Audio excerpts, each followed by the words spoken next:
L'Atlantide n'a jamais été un mythe. C'est juste ce qu'ils veulent que vous croyiez. Dès le moment où vous avez entendu ce nom pour la première fois, il a été placé dans la même catégorie que les contes de fées et la fantaisie, quelque part entre les licornes et le trésor perdu des pirates. Une histoire, pas une vérité. Une curiosité, pas une réalité. Mais si cette histoire n'était pas du tout une fiction? Et si l'Atlantide était réelle? Et plus encore, et si elle était le chaînon manquant de notre évolution spirituelle? Une partie de nous-mêmes délibérément cachée, déformée, enfouie sous des siècles de distraction. On vous a dit que l'Atlantide avait été perdue dans l'océan. Ce qu'on ne vous a pas dit, c'est qu'elle a toujours été enterrée dans votre mémoire, se cachant à la vue de tous, non pas comme un lieu à découvrir, mais comme une conscience à se rappeler. Il ne s'agit pas seulement de villes perdues et de temples engloutis. Il s'agit d'une fréquence oubliée. Et si vous êtes ici, c'est que quelque chose en vous sait déjà que l'Atlantide. Ce simple mot porte une charge, une étincelle de quelque chose d'ancien, de puissant et presque familier. Vous avez déjà entendu cette histoire, une civilisation puissante, riche en savoir et en pouvoir, détruite en un seul jour et une seule nuit. Cette version vient de Platon, le philosophe grec qui a vécu il y a plus de 2000 ans. La plupart des gens rejettent son récit comme une métaphore, une histoire édifiante. Mais si ce n'était pas le cas, et si Platon n'inventait pas l'Atlantide, mais s'en souvenait, dans ses dialogues, Timaeus et Critias, Platon affirmait que l'histoire avait été transmise par des prêtres égyptiens à travers Solon, l'un des législateurs les plus sages d'Athènes. Il parlait d'un continent au-delà des colonnes d'Hercule, ce que nous appelons aujourd'hui le détroit de Gibraltar, une terre plus avancée que toute autre connue à l'époque, qui s'est élevée en puissance et est tombée dans la corruption. Et pourtant, au lieu de prendre Platon au mot, des générations de chercheurs l'ont qualifié d'allégorie, une fable destinée à illustrer des idées philosophiques. Mais demandez-vous pourquoi l'un des philosophes les plus vénérés intégrerait-il des détails aussi élaborés dans quelque chose censé n'être qu'une fiction? Platon n'était pas vague. Il décrivait l'Atlantide avec précision sa géographie, son architecture, sa structure sociale et surtout ses valeurs. Il l'appelait une terre construite sur l'ordre divin, où la vie spirituelle et matérielle était autrefois en équilibre. Il parla aussi de sa chute. Une chute non causée par des forces extérieures, mais de l'intérieur. La cupidité remplaça la vertu. L'ego surpassa la sagesse. Et ce déséquilibre entre le pouvoir spirituel et la corruption humaine mena à sa fin. Ce n'est pas seulement de l'histoire, c'est un avertissement. Mais Platon n'était pas le seul. Regardez à travers le monde, et vous trouverez des échos de l'Atlantide cachés en pleine rue. Les Mayas racontaient des histoires d'une terre perdue appelée Aztlan, censée avoir disparu sous la mer. Dans les textes hindous, il est fait mention d'une civilisation hautement avancée connue sous le nom de Kumari-Kandam, engloutie par l'océan. Les autochtones des îles du Pacifique parlent de la Lémurie, un autre royaume antique perdu dans le temps. Même les premiers documents égyptiens suggèrent une époque oubliée avant l'essor de l'Égypte dynastique, un âge d'or qui a mystérieusement disparu. Ce ne sont pas des coïncidences, ce sont des fragments, des morceaux d'une mémoire mondiale enfouis sous des couches de conquête, de traduction et de ridicule. Il y a une raison pour laquelle ces histoires suivent toute la même structure. Une civilisation éclairée qui est tombée lorsqu'elle a perdu le contact avec son noyau spirituel. Il ne s'agit pas de mythe, il s'agit de mémoire. Une mémoire collective codée, transmise à travers les récits, parce que les livres d'histoire ne les porteraient jamais. Mais pourquoi l'enterrer? Parce qu'Atlantide représente plus qu'une ville, elle représente le potentiel humain, ce dont nous étions autrefois capables, et ce que nous pourrions redevenir. Et pour ceux qui détiennent le pouvoir, il n'y a rien de plus dangereux qu'une population qui se souvient de sa véritable puissance. Certaines connaissances sont trop sensibles pour cette plateforme. C'est pourquoi nous avons créé Insights Academy, notre newsletter gratuite, où nous partageons ce qui ne peut être dit ici. Rejoignez-nous via le lien ci-dessous et obtenez un exemplaire gratuit du Kybélien, tant qu'il est encore disponible. L'histoire dominante présente le temps comme une ligne droite, comme si nous avancions toujours. Mais si c'était le mensonge, et si nous étions déjà passés par là, technologiquement avancés, spirituellement connectés, prospérant d'une manière que la société moderne ne peut même pas comprendre. Puis, par fierté et déséquilibre, tout s'est effondré. Et si notre monde moderne, avec tous ses écrans et systèmes, n'était qu'une ombre de ce qu'Atlantis fut autrefois? Si vous avez déjà regardé autour de vous en sentant qu'il manque quelque chose de vital, quelque chose de profond et d'ancien, vous ne l'imaginez pas. Ce sentiment, ce désir, est un fil qui vous ramène vers une vérité que vous avez toujours connue, même si personne ne vous l'a jamais dite. Il ne s'agit pas de nostalgie, il s'agit de souvenirs. Parce qu'Atlantis n'est pas seulement une histoire du passé, c'est un miroir pour le présent. Et une fois que vous commencez à la voir clairement, vous ne pouvez plus ne pas la voir. On nous a appris à voir la technologie comme quelque chose d'externe. Des fils, des machines, des métaux froids conçus pour la rapidité et la commodité. Mais la technologie d'Atlantis n'avait rien à voir avec ce que nous connaissons aujourd'hui. Elle n'était pas construite pour la domination ou la distraction, elle était construite pour l'alignement. La technologie Atlante était de nature spirituelle. Ce n'était pas quelque chose que vous utilisiez, c'était quelque chose sur laquelle vous vous accordiez. Une résonance entre la matière et l'esprit, un pont entre le physique et le divin. Imaginez une société où l'énergie n'était pas extraite de la terre par la destruction, mais canalisée par l'intention. Où les temples n'étaient pas seulement des lieux de culte, mais des chambres de fréquence amplifiant le son, la lumière et la vibration pour harmoniser l'âme. Où les cristaux n'étaient pas de simples bibelots décoratifs, mais des outils vivants, des instruments conscients conçus pour stocker l'information, conduire l'énergie et aider à la guérison et à l'évolution. Selon de nombreux enseignements ésotériques, y compris la théosophie, la sagesse lémurienne et Atlante, ainsi que les lectures d'Edgar Cayce, Atlantis a développé une haute science spirituelle, une science qui fusionnait la conscience avec la technologie. Il savait comment diriger l'énergie par des vibrations sonores, la géométrie sacrée et les propriétés naturelles des pierres. Les pyramides construites avec une précision digne de la découpe au laser n'étaient pas des tombeaux. Elles étaient des centrales énergétiques. Les obélisques n'étaient pas des monuments, ils étaient des diapasons. Les cristaux, en particulier le quartz clair et d'autres abondants sur les terres atlantes, étaient considérés comme capables d'alimenter des villes entières, non pas avec des combustibles fossiles ou des fils électriques, mais par résonance harmonique et lumière. Ce n'étaient pas des mythes. Ce furent des formes avancées de manipulation des fréquences, des millénaires en avance sur la science moderne. Le son était un outil central. Il comprenait que l'univers est vibration et que tout, pensée, émotion, corps, planète, possède une fréquence. En utilisant des tonalités spécifiques, il pouvait modifier les états de conscience, guérir des maladies, et même faire léviter des objets. Les textes anciens en sanskrit parlent de mantras qui transforment la réalité. Les temples égyptiens résonnent de chants qui alignent chakras. Les bols chantants tibétains conservent encore les vestiges de ce savoir ancestral. Atlantis n'a pas inventé ces vérités, elle les a remémorées. Mais avec le temps, à mesure que l'ego s'est enraciné et que le pouvoir a pris plus d'importance que le but, ces connaissances ont été détournées. Ce qui était autrefois sacré est devenu corrompu. Les cristaux, jadis programmés pour la guérison, ont été utilisés pour le contrôle. Les bols conservent encore les vestiges de ce savoir ancien. Atlantis n'a pas inventé ces vérités, elle les a remémorées. Mais avec le temps, à mesure que l'ego s'est enraciné et que le pouvoir a pris plus d'importance que le but, ces connaissances ont été détournées. Ce qui était autrefois sacré est devenu corrompu. Les cristaux, jadis programmés pour la guérison, ont été détournés vers le contrôle. Le son, autrefois utilisé pour élever, a été tordu en manipulation. Certaines sources suggèrent que, à la toute fin de l'ère de l'Atlantide, les mêmes outils qui avaient élevé leur conscience furent ceux qui l'ont finalement déstabilisé. Ils ont tenté de contraindre l'énergie à obéir à la volonté, plutôt que de s'aligner sur la sagesse. Et ce déséquilibre, cette déformation de la technologie sacrée, a accéléré leur chute.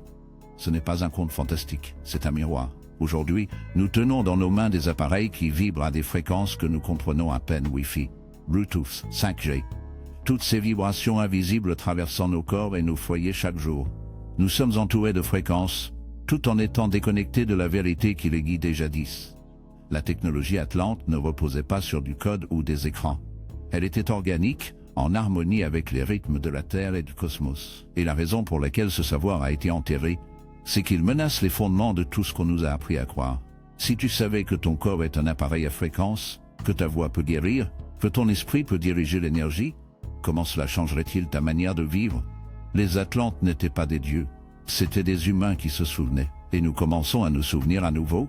Il ne s'agit pas de cristaux sur des étagères ou de bains sonores pour la détente, il s'agit de déverrouiller ce qui sommeille en toi. La technologie de l'Atlantide n'a pas été construite, elle a été incarnée. Et plus nous nous éloignons de notre monde intérieur, plus nous oublions que le vrai pouvoir ne vient pas des outils, mais de la conscience qui les anime.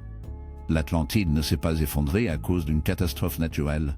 C'est juste la version que l'histoire utilise pour garder l'histoire superficielle. Oui, les textes anciens parlent de tremblements de terre, d'inondations et de la disparition de l'île sous la mer. Mais ce n'était que l'acte final. Le véritable effondrement a commencé bien avant que la terre ne tremble, lorsque l'esprit du peuple a vacillé. Ce qui a causé la chute de l'Atlantide n'était pas la nature, mais la mauvaise utilisation du pouvoir, une décomposition spirituelle. Une civilisation qui avait autrefois vécu en harmonie avec des lois supérieures a commencé à se fracturer de l'intérieur. Pendant des milliers d'années, l'Atlantide a été considérée comme un phare d'alignement divin. Les habitants vivaient en accord avec l'ordre cosmique. Leur technologie était guidée par la sagesse. Leurs dirigeants étaient choisis non pour leur ambition, mais pour la pureté de leur cœur. Ils se rappelaient que tout, le gouvernement, la science, la spiritualité, doit servir l'âme. Mais avec le temps, des fissures sont apparues. La curiosité s'est transformée en arrogance. L'exploration du soi a cédé la place à l'obsession du contrôle. Les Atlantes, autrefois humbles co-créateurs avec la nature, ont commencé à croire qu'ils pouvaient la dominer. L'élite spirituelle, les prêtres rois, les scientifiques, les sages, a été divisée. Certains suivaient encore le chemin de la lumière. D'autres ont tourné leur regard vers l'intérieur, corrompus par la séduction de la manipulation, de l'ego et de la séparation. Ce n'était pas une guerre au sens traditionnel. C'était une scission énergétique, une fracture entre une conscience supérieure et un désir inférieur. Et une fois que cette division a pris racine, elle s'est répandue comme une traînée de poudre. La technologie avancée, autrefois utilisée pour guérir et élever, a été détournée vers la surveillance, l'armement et l'accumulation du pouvoir. Le bilan énergétique qui maintenait l'Atlantide unie commença à s'effondrer. La Terre ne répondit pas par vengeance, mais par inévitable. Lorsque la fondation spirituelle s'écroule, le monde physique suit. Dans les lectures canalisées de Kazi, il parlait des fils de la loi de l'un et des fils de Balil, deux factions philosophiques et spirituelles au sein de l'Atlantide. L'une défendait l'unité, l'alignement divin et le service aux autres. L'autre embrassait le matérialisme, l'intérêt personnel et la manipulation de la force vitale pour le profit individuel. Cette tension monta pendant des siècles jusqu'à ce qu'elle fasse enfin pencher la balance. La destruction ne fut pas un acte unique de colère, mais le résultat final d'un déséquilibre énergétique qui ne pouvait plus se maintenir. Et c'est là que ça devient inconfortable. Parce que leur histoire est la nôtre. Regardez autour de vous. Nous vivons à une époque d'un pouvoir immense. Et pourtant, nous sommes plus déconnectés que jamais de l'âme de ce pouvoir. Nous avons créé des miracles technologiques, mais nous avons oublié la sagesse pour les guider. Nous manipulons l'énergie, le temps, la biologie, et pourtant notre santé mentale s'effondre. Notre connexion à la nature s'estompe, et notre compréhension de l'esprit est soit moquée, soit marchandisée. Cela vous semble-t-il familier? L'Atlantide n'est pas qu'une cité perdue sous l'océan. C'est le reflet du choix auquel nous faisons face aujourd'hui. Nous sommes au même bord, face à la même tentation d'utiliser la conscience pour contrôler plutôt que pour servir, pour construire plutôt que pour s'aligner, pour dominer plutôt que pour co-créer. Voici la traduction en français du texte que vous avez fourni. La même faille grandit entre ceux qui se souviennent de la loi de l'unité et ceux qui poursuivent l'illusion du contrôle. Et c'est la vraie raison pour laquelle l'histoire de l'Atlantide a été qualifiée de mythe. Parce que si nous la prenions au sérieux, si nous comprenions vraiment ce qu'elle signifiait, cela nous obligerait à nous regarder dans le miroir. Cela nous montrerait que ce qui s'est passé auparavant peut se reproduire, et que c'est nous, en ce moment même, qui décidons quelle version de l'histoire nous répétons. La chute de l'Atlantide n'était pas une punition, c'était une conséquence. C'était le résultat d'une civilisation qui a oublié la source de son propre pouvoir. Une société qui s'est élevée à des sommets incroyables parce qu'elle se souvenait de qui elle était et qui est tombée parce qu'elle a choisi d'oublier. L'avertissement n'est pas ancien, il est intemporel, et il ne s'agit pas de peur, il s'agit de choix. L'histoire est écrite par ceux qui bénéficient de l'oubli. Et quand il s'agit de l'Atlantide, l'oubli n'a jamais été accidentel, il a été conçu. Et si l'histoire n'était pas ensevelie par le temps mais par un plan, et si le savoir de l'Atlantide n'avait pas simplement disparu sous la mer, mais avait été délibérément dissimulé pour maintenir l'humanité dans le sommeil. Parce que l'Atlantide ne menace pas seulement les chronologies historiques, elle menace tout le fondement de la manière dont nous nous percevons. Après la chute, on dit que les survivants de l'Atlantide se sont dispersés à travers le globe, non pas en tant que réfugiés, mais en tant que semeurs de connaissances. Ils portaient avec eux des fragments de ce qui fut autrefois les sciences sacrées, la connaissance des étoiles, les pratiques spirituelles qui régissaient autrefois une société alignée sur la loi divine. Ces survivants ne se sont pas effacés dans l'histoire. Ils en sont devenus les architectes cachés. Ils ont fondé les écoles de mystères d'Égypte, codifiant le savoir dans les temples, les pyramides et les traditions orales. Ils ne criaient pas leur savoir sur les toits. Ils le cachaient dans des symboles, des histoires et des structures que seuls les éveillés pouvaient comprendre. Regardez l'architecture de l'Égypte ancienne, la précision des pyramides, le symbolisme des hiéroglyphes, l'alignement des monuments avec les motifs célestes. Ce ne sont pas les produits de sociétés primitives. Ce sont des échos d'un passé oublié, des empreintes d'Atlante gravées dans la pierre. Le sphinx, tourné vers le soleil levant lors de l'équinoxe de printemps, est plus vieux que ce qu'on nous dit. Les spécialistes débattent du fait que son érosion par l'eau ne correspond pas à la chronologie attribuée. Pourquoi cela importe-t-il? Parce que si la chronologie est fausse, alors tout le récit historique que nous avons bâti dessus l'est aussi. Les prêtres d'Égypte savaient. Les initiés des écoles de mystère étaient formés pour se souvenir non seulement intellectuellement, mais aussi spirituellement.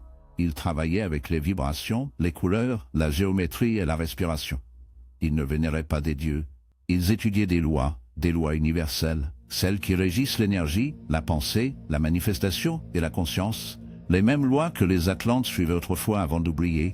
Puis vint le tournant, des empires s'élevèrent, des religions se formèrent, et avec elles arriva le contrôle. Le pouvoir s'est consolidé non pas par la connaissance mais par le dogme. Les bibliothèques furent brûlées, les enseignements déformés. Ceux qui se souvenaient étaient pourchassés comme hérétiques, sorciers ou fous. L'Empire romain, l'Église, les empires coloniaux, ils n'ont pas seulement conquis des terres, ils ont conquis la mémoire, et ainsi, ce qui ne pouvait être effacé fut requalifié de mythe. L'Atlantide devint un fantasme, la Lémurie un conte de fées. Les enseignements d'Hermès s'estompaient en superstition. Les traditions ésotériques furent soit détruites, soit repoussées dans l'ombre. La sagesse n'a jamais été perdue. Elle a été cachée dans des symboles, cachée dans la langue, cachée en pleine vue, et surtout cachée en vous, parce que le plus grand camouflage ne se trouvait ni dans les manuels ni dans les temples. Il était dans le psychisme humain. Si on parvient à convaincre les gens qui sont ordinaires, fragiles et déconnectés de la source, ils ne poseront jamais les vraies questions, ils ne chercheront jamais ce qui était enfoui en eux. Ils courront après des réponses dans des systèmes externes au lieu du savoir intérieur. C'est le piège, et ça fonctionne depuis des siècles. Mais des fissures apparaissent. Les gens se réveillent, se rappellent des choses qu'ils n'ont jamais apprises, se sentent attirés par des symboles, des sons, des histoires qu'ils ne peuvent expliquer. Ils ressentent l'appel non pas à croire en l'Atlantide, mais à s'en souvenir. Et quand suffisamment de personnes se souviendront, le récit ne tiendra plus. Il ne s'agit pas de réécrire l'histoire par simple curiosité. Il s'agit de reprendre son héritage. L'Atlantide n'est pas qu'une histoire ancienne. C'est une pièce manquante de votre identité spirituelle.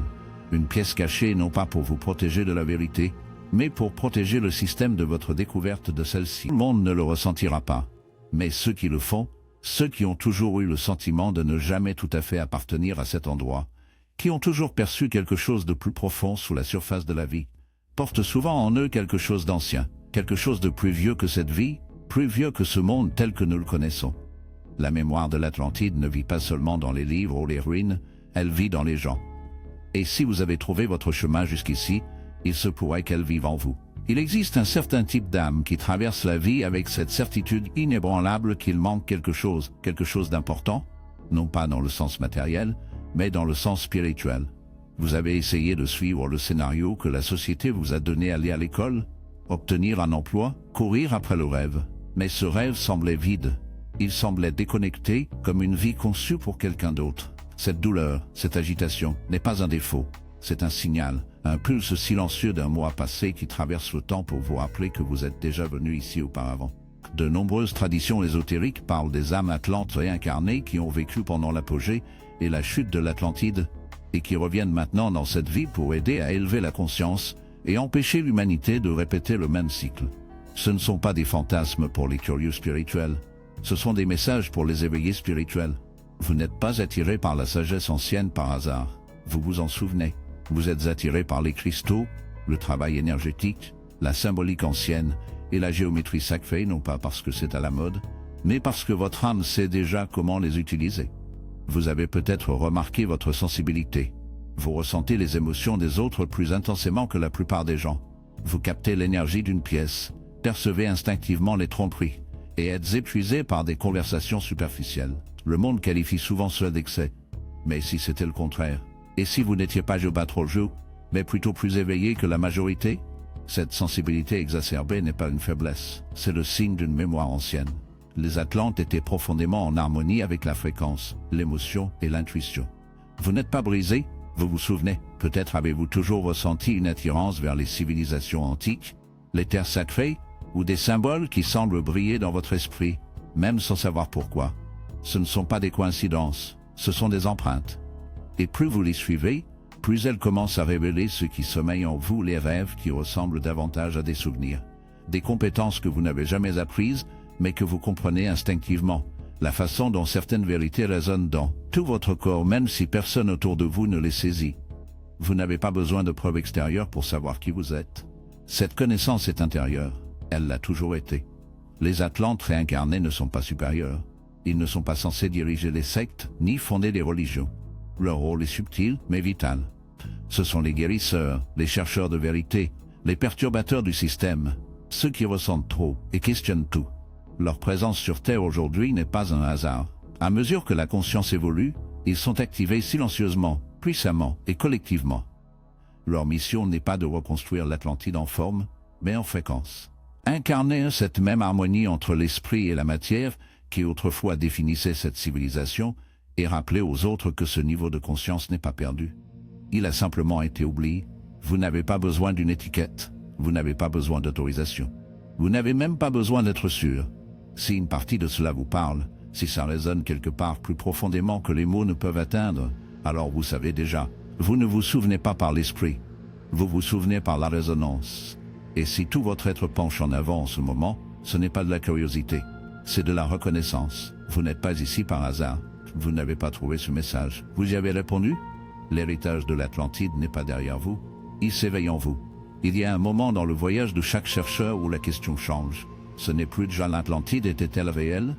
Mais Yewa, et si je l'ai toujours porté en moi? Yo, au début, c'est subtil, un rêve qui persiste plus longtemps qu'il ne devrait. Une conversation qui semble étrangement familière, une attraction vers les étoiles, vers les textes anciens, vers des fréquences et des enseignements que votre esprit rationnel ne peut expliquer, mais que votre âme comprend instantanément. Ce n'est pas de l'imagination, c'est du souvenir. L'esprit Atlante ne s'éveille pas par la connaissance, il s'éveille par la vibration. À Atlantide, l'esprit n'était pas séparé de l'âme, l'intellect et l'intuition travaillaient ensemble. La pensée était un outil de la conscience, pas une cage. Éveiller l'esprit Atlante aujourd'hui, c'est revendiquer cette unité, se souvenir que votre conscience n'est pas limitée par les frontières de ce monde.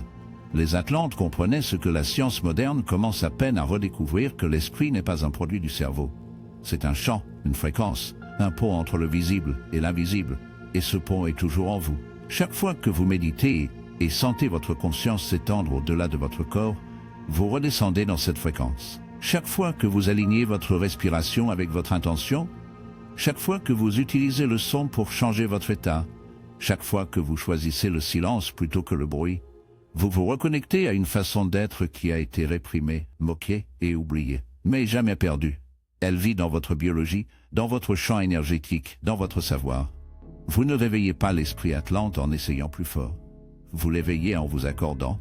Le silence devient un portail, la respiration devient un code. La respiration devient un code, le mouvement devient mémoire. Plus vous éliminez ce qui a été programmé en vous, restriction, peur, séparation, plus vous laissez d'espace pour ce qui a toujours été là.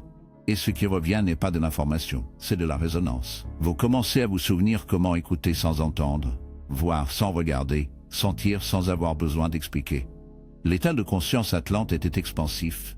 Il ne s'intéressait pas au pouvoir sur les autres, mais à l'harmonie intérieure. Chaque individu était vu comme un nœud dans un réseau énergétique beaucoup plus vaste, connectés les uns aux autres, à la Terre, aux étoiles et à la source de toute vie. L'expérience humaine n'était pas séparée du divin, elle était un chemin vers celui-ci. Éveiller l'esprit Atlante aujourd'hui signifie choisir de vivre à partir de cette connaissance. Cela veut dire se rappeler que vos pensées façonnent la fréquence, que vos émotions sculptent la réalité, et que vos croyances agissent comme des diapasons pour le monde que vous expérimentez. Et ce n'est pas toujours confortable. Alors que les anciens programmes tombent, cela peut donner l'impression de perdre pied. Des amis peuvent s'éloigner. Les passions peuvent changer. Vous pouvez ne plus supporter le bruit dans lequel vous viviez autrefois.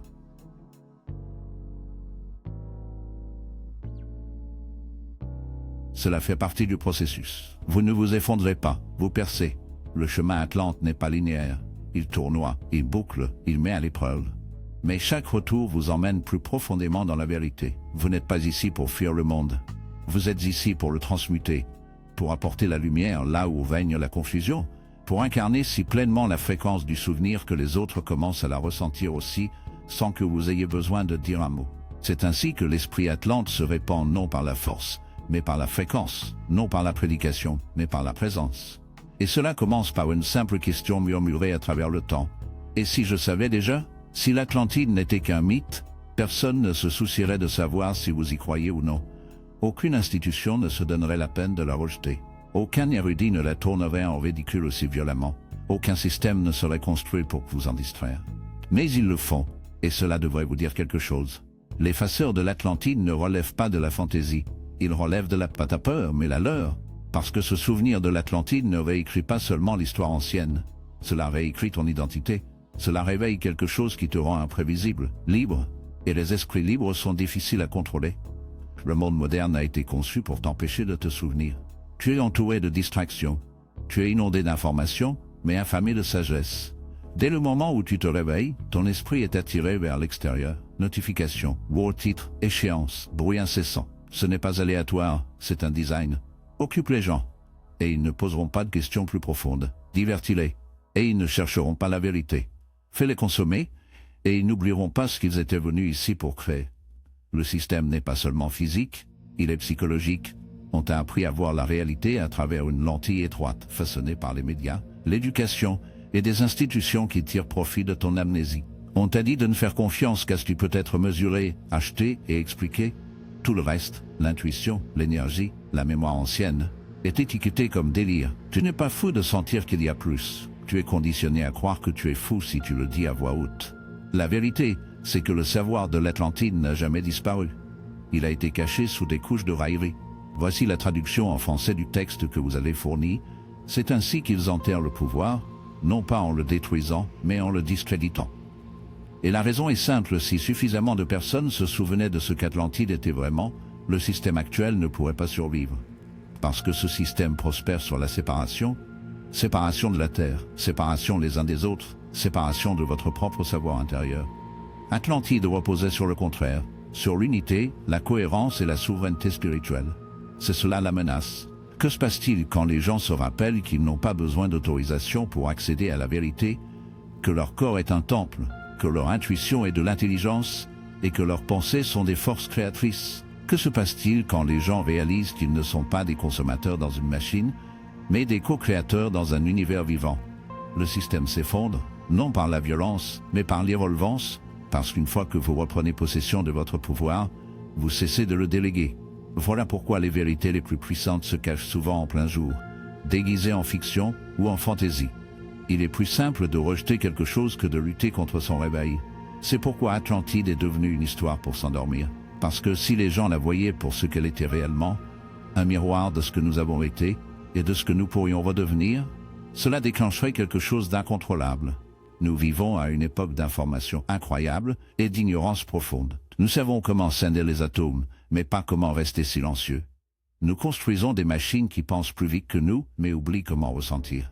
Et pourtant, sous tout ce bruit, la mémoire pulse encore, silencieuse mais constante, dans les rêves, dans les synchronicités, dans ce sentiment inébranlable que tu es ici pour quelque chose de plus que simplement survivre et répéter l'idée de succès de quelqu'un d'autre. Le plus grand acte de rébellion aujourd'hui est de se souvenir non seulement des faits qu'on t'a cachés, mais du sentiment, de la fréquence, de la manière dont tout ton être s'illumine quand la vérité entre dans la pièce. Ce n'est pas juste de la curiosité, c'est une mémoire codée qui s'active. Et plus tu te souviens, plus ils perdent le contrôle. Non pas parce que tu luttes contre eux, mais parce que tu ne les nourris plus. L'Atlantide menace le système parce qu'elle te rappelle ta vraie nature. Elle te montre qu'une civilisation alignée avec l'esprit et la science, le cœur et l'esprit, n'est pas seulement possible, elle a déjà existé, et une fois rappelée, elle peut se réaliser à nouveau. Pas par les gouvernements, pas par les institutions, mais par des individus, un esprit à la fois. L'Atlantide n'a jamais été destinée à être un souvenir. Elle était censée être un plan, pas pour les bâtiments ou la technologie, mais pour la conscience, pour la manière dont nous vivons, créons et nous connectons. C'était une époque où le monde intérieur et le monde extérieur se reflétaient mutuellement en harmonie.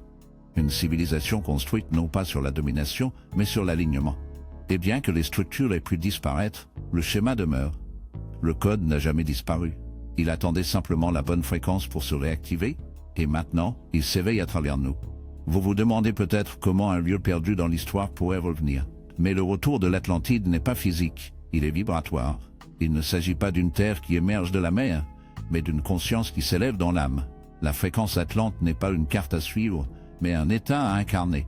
Et en ce moment, plus que jamais, ce choix vous est présenté. Pas lors d'un grand événement, mais dans des instants calmes, des décisions quotidiennes, des changements internes, la manière dont vous vous traitez vous-même et les autres. C'est ainsi que commence la nouvelle Atlantide. Non pas dans des ruines retrouvées, mais dans une conscience renaissante. L'ancien monde vous apprend à chercher les réponses à l'extérieur, à mesurer le progrès par la vitesse à laquelle vous avancez, par votre productivité, par la perfection de votre performance. Mais le chemin Atlante est différent. Il est plus lent, plus profond. Il vous invite à vous tourner vers l'intérieur, à ressentir, à questionner ce que vous avez hérité, à vous éloigner du bruit pour retrouver une connaissance intérieure. Ce n'est pas facile, car tout autour de vous, système, écran, emploi du temps, est conçu pour vous distraire de ce chemin. Mais la distraction n'est pas une fatalité, c'est une épreuve. Et dès le moment où tu commences à choisir différemment, à écouter la voix silencieuse plutôt que celle qui s'impose, tu t'alignes avec la fréquence d'Atlantide. Et tu ne seras pas le seul, voilà la beauté de la réminiscence. Elle se propage, une personne éveillée devient un miroir pour les autres. Il n'est pas nécessaire d'enseigner ou de prêcher. Simplement en vivant dans la vérité, tu permets aux autres de faire de même. La nouvelle Atlantide ne se construit pas en pierre, elle se construit avec la présence, avec l'intention, avec l'intégrité. Des communautés se forment autour de la conscience, non de la commodité. Les gens se rassemblent non pas autour d'opinions partagées, mais d'énergie partagée. C'est l'héritage Atlante en mouvement. Le retour est subtil, il ne crie pas, il vibre doucement. Tu le ressens dans ce désir grandissant de vivre plus authentiquement, de ralentir, de te connecter profondément, de questionner tout ce qui semble fabriqué. Voilà l'appel, le souvenir, la transformation d'un monde de contrôle vers un monde de cohérence. Tu n'es pas insignifiant dans cette histoire. Tu es un émetteur vivant de fréquences. Chaque fois que tu choisis l'amour plutôt que la peur, la curiosité plutôt que le jugement, l'intuition plutôt que l'instruction, tu te calibrais sur le courant Atlante. Et plus nous serons nombreux à le faire, plus ce courant deviendra fort, jusqu'à ne plus être un murmure du passé, mais une présence dans le présent. Atlantide n'a jamais été seulement un lieu d'origine, c'est là où nous sommes capables d'aller. Et maintenant, plus que jamais, la porte est ouverte. Mais personne ne va te pousser à traverser cela. Cet éveil n'est pas imposé, il est invité, et tu as le choix. La nouvelle Atlantide ne s'élève pas toute seule. Elle s'élève quand nous nous rappelons qui nous sommes et choisissons de vivre comme si nous n'avions jamais oublié. Nous avons voyagé à travers le temps, la mémoire et le mythe. Mais maintenant, nous arrivons à la seule partie de l'histoire qui compte vraiment, ce que tu choisis d'en faire. Parce qu'il ne s'agit pas seulement d'Atlantide. Il s'agit de toi, de ton rôle dans le réveil de quelque chose que le monde a essayé d'oublier, mais qu'il n'a pas pu tuer. Atlantide ne vit pas dans des ruines sous l'océan. Elle vit dans les choix silencieux que tu fais quand personne ne regarde. Elle vit dans l'intégrité que tu gardes quand le monde essaie de te sortir de toi-même. Elle vit dans la façon dont tu te souviens de ce que cette vie signifie vraiment. Tu n'es pas là uniquement pour survivre, tu n'es pas là pour cocher des cases, ou te conformer à une structure qui n'a jamais été conçue pour que tu prospères. Tu es là pour construire autre chose, quelque chose d'ancien, mais entièrement nouveau, une manière d'être qui honore l'âme, autant que l'esprit, un chemin qui valorise l'alignement intérieur plus que la validation extérieure, une vie qui ne poursuit pas simplement le succès, mais le redéfinit complètement. Le succès dans ce nouveau monde ne ressemble pas à l'accumulation, il ressemble à la cohérence, à la paix, au sens, à la présence. Voici ce que signifie vraiment le retour de l'Atlantide. Ce n'est pas une ville qui réapparaît du fond de l'océan, mais une fréquence qui ressurgit dans votre vie quotidienne. Vous êtes désormais le temple, votre corps, votre esprit, votre âme, ce sont les outils. Et plus vous les alignez, plus vous vous souvenez. Chaque souffle pris en pleine conscience, chaque mot prononcé avec clarté, chaque acte ancré dans la vérité, ce sont les pierres fondatrices de la nouvelle Atlantide. Une Atlantide qui n'a pas besoin d'être retrouvée, car elle est en train d'être créée. Mais sachez que ce chemin n'est pas passif. Il ne suffit pas de connaître l'histoire. Connaître n'est que le commencement. Il faut la vivre, la dire, l'incarner. Le monde n'a pas besoin de plus d'informations. Il a besoin de plus d'exemples vivants de ce qui est possible quand nous nous éveillons. C'est votre pouvoir, c'est votre invitation.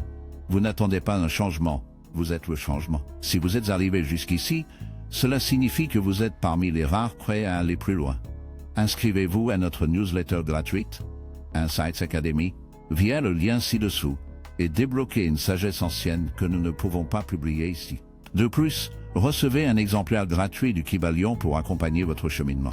Vous n'étiez pas destiné à oublier qui vous êtes. Vous n'étiez pas destiné à vous rétrécir, à douter, à échanger votre lumière contre du confort.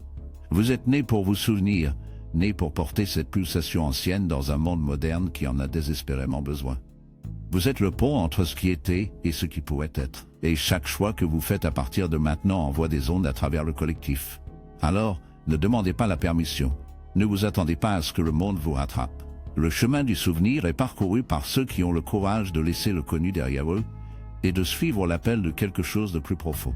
L'Atlantide n'est pas une destination, c'est un souvenir. Et maintenant que vous l'avez vu, vous ne pouvez plus l'oublier. Si cette vidéo vous a touché, faites-le nous savoir en commentant les bas. J'ai compris. Yo!